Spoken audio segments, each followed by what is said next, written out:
തുർക്കി Israel ബന്ധം അത്ര സുഖകരമായിട്ടല്ല കഴിഞ്ഞ കുറേ നാളുകളായി പോകുന്നത്. ഇസ്രയേൽ പ്രസിഡന്റിന് തുർക്കിക്ക് മുകളിലോട് പറക്കാനുള്ള വ്യോമാനുമതി നിഷേധിച്ചതും ഇസ്രയേലിന്റെ കപ്പലുകൾക്ക് നങ്കൂരമിടാൻ തുർക്കി തുറമുഖങ്ങൾ നൽകാത്തതും അതിന് ഉപരോധം ഏർപ്പെടുത്തിയതുമെല്ലാം തുർക്കി ഇസ്രയേൽ സംഘർഷങ്ങളുടെ പശ്ചാത്തലത്തിലാണ്. അതുമാത്രമല്ല, ഹമാസിനെ തുറന്ന് പിന്തുണയ്ക്കുകയും അവർക്ക് വേണ്ടി പോരാടാൻ ഇറങ്ങുകയും ഒക്കെ ചെയ്യുമെന്ന് എർദോഗൻ പറയുകയും കൂടി ചെയ്തപ്പോൾ ഇവരുടെ ഇടയിലുള്ള ശത്രുത വളരെയധികം വർദ്ധിച്ചിരിക്കുന്നു. ഈ ഒരു സാഹചര്യത്തിലാണ് പുതിയൊരു നീക്കത്തിന് ഇസ്രയേൽ മുതിരുന്നത്. ഇസ്രയേലിന്റെ അടുത്തു കിടക്കുന്ന ഒരു രാജ്യമാണ് സിറിയ. ഈ സിറിയയിലെ അതിർത്തി പ്രദേശങ്ങളിൽ ഉടനീളം തുർക്കി പുതിയ റഡാർ സംവിധാനങ്ങൾ സ്ഥാപിച്ച് തുടങ്ങിയിരിക്കുന്നു.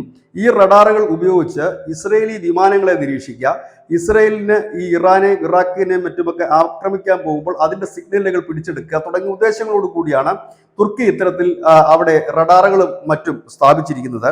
ഏതായാലും ഈ പാത, അതായത് തുർക്കിയുടെ വ്യോമപാത യഥേഷ്ടം ഉപയോഗിച്ചുകൊണ്ടാണ് ഇസ്രയേൽ പലപ്പോഴും ഇറാനെയും ഇറാഖിനെയും ഒക്കെ കടന്നാക്രമിക്കുന്നത്. കഴിഞ്ഞ തവണ അവിടെ സിറിയയിൽ ഭരണമാറ്റം ഉണ്ടായതിന് പിന്നാലെ ഇസ്രയേൽ സിറിയയിൽ നടത്തിയത് വലിയ രീതിയിലുള്ള ഒരു ആക്രമണമായിരുന്നു. ആ ആക്രമണത്തിൽ അനവധി വ്യോമ പ്രതിരോധ സംവിധാനങ്ങൾ ഇസ്രയേൽ പൂർണ്ണമായി തകർത്തിരുന്നു. ഇപ്പോൾ അതൊക്കെ പുനഃസ്ഥാപിക്കുകയാണ് തുർക്കി ചെയ്യുന്നത്.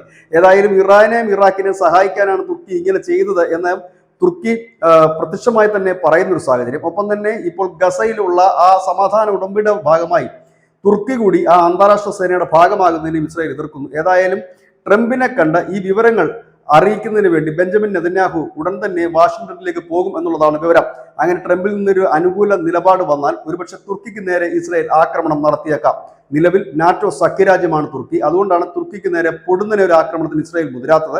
എന്നാൽ ഇപ്പോൾ രംഗം കൂടുതൽ വഷളാകുകയാണ്. കാരണം ഇസ്രയേലിന് ചുറ്റും റഡാറുകൾ സ്ഥാപിച്ചുകൊണ്ട് അല്ലെങ്കിൽ വ്യോമ പ്രതിരോധ സംവിധാനം സ്ഥാപിച്ചുകൊണ്ട് തുർക്കി നടത്തുന്ന നീക്കം ഇസ്രയേൽ എത്ര നാൾ കണ്ടില്ലെന്ന് നടിക്കാൻ കഴിയും, ഇല്ലെങ്കിൽ ഇസ്രയേലിന് എത്ര നാൾ കണ്ടില്ലെന്ന് നടിക്കാൻ കഴിയുമെന്ന് കത്തിരുന്ന് കാണേണ്ടതാണ്. News desk Malayalam.